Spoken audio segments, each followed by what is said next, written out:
We are on the phone with Caroline, and we are going to talk about her experience managing an indoor jump center for over 5 years. So let's get started. What state was the jump center located in?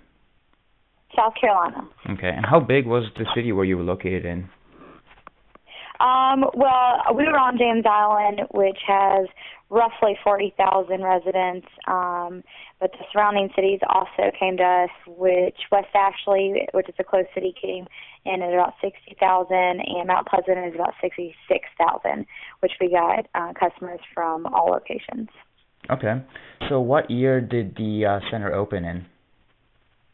The center opened in, I believe, November of 2005. Okay, and how big was the facility? About 7,000 square feet. Yeah, and how many jump rooms or cake rooms did you have at the facility? We had 2 jump rooms.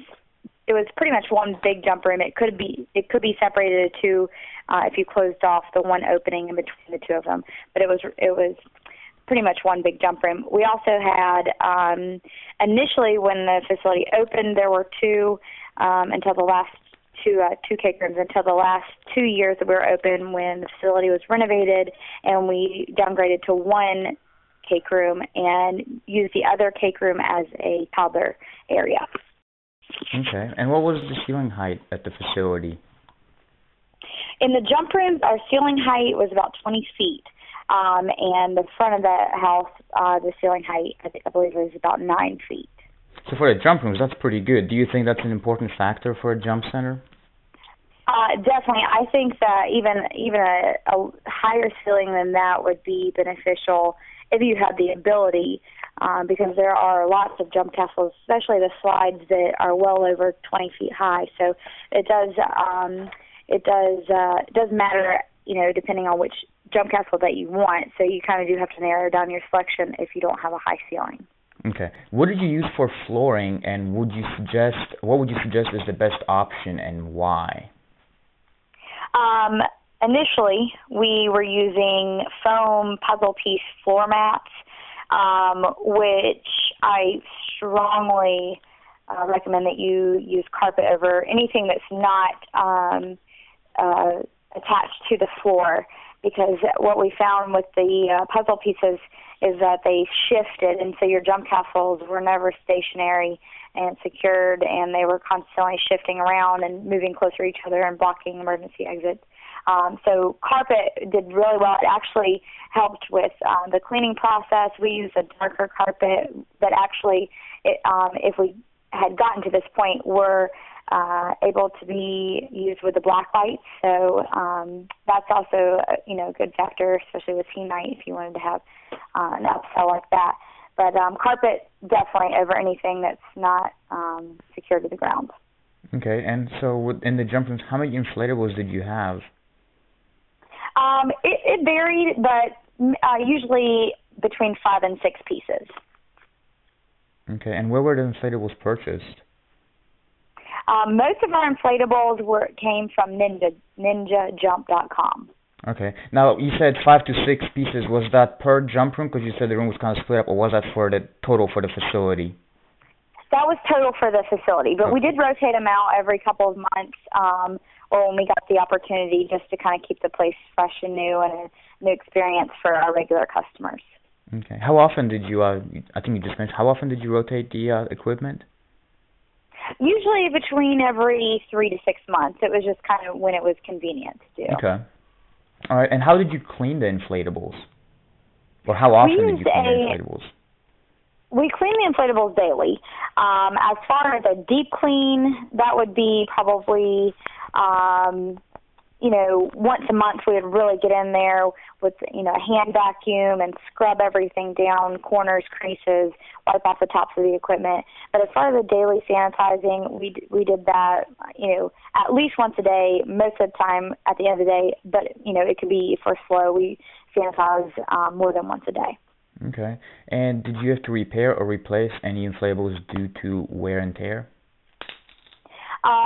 We did repair a couple of the jump castles, mainly netting or roping that was, tying a piece together. But we also did have a couple of inflatables that had actual damage to the jump castle where we had to send it off and get it sewn back together. And our slide sheets did wear out pretty frequently. So that's definitely something that gets replaced more than anything else would be the slide sheets. Okay.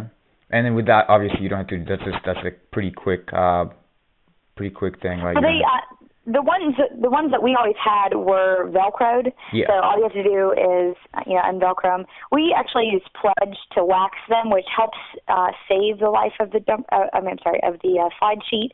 Any kind of lubricant on it, which keeps the resistance and friction, is going to save it. Unless instead of it being a dry, hard surface. Okay. And how busy was the center overall, and was it seasonal? I would definitely say, well, we have two different seasons, school and summer. So during the school year and the cooler months, you're going to have lots more birthday parties on the weekends and fewer open jump during the week. Sales definitely increase Friday afternoon, all day Saturday, and also on Sunday. During the school year, I would say Mondays and Thursdays were probably our slowest days. So we did offer some specials during the week, like half price Mondays, 2 for Tuesdays, Thirsty Thursdays, just to entice people to come in during the week, maybe parents with smaller children who aren't in school yet or homeschooled children. As far as the summer goes, your open jump increases significantly with the warmer weather, also with kids being out of school. But your birthday party revenue does go down because you can do outdoor events versus having it inside. Okay. And did you guys do any of the outdoor rentals at all, or were you just focused on the indoor jump center? We did outdoor rentals. I would definitely suggest having the outdoor rentals stored in the facility that you are running, your indoor inflatable facility. What our downfall was that our outdoor inflatables were stored 30 minutes away in a warehouse, and we also did not have a Ready, Set, Rock and Roll truck specifically for outdoor rentals. So that definitely hindered that, any employee that was pulling the jump castle had to use their own vehicle, which didn't always work out. So we attempted it. We did have a couple downfalls, like I said, but it was mainly due to those two reasons.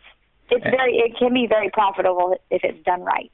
Okay, and with the promotions and things you guys did during the weekends and slower times or weekdays, did you always see a response?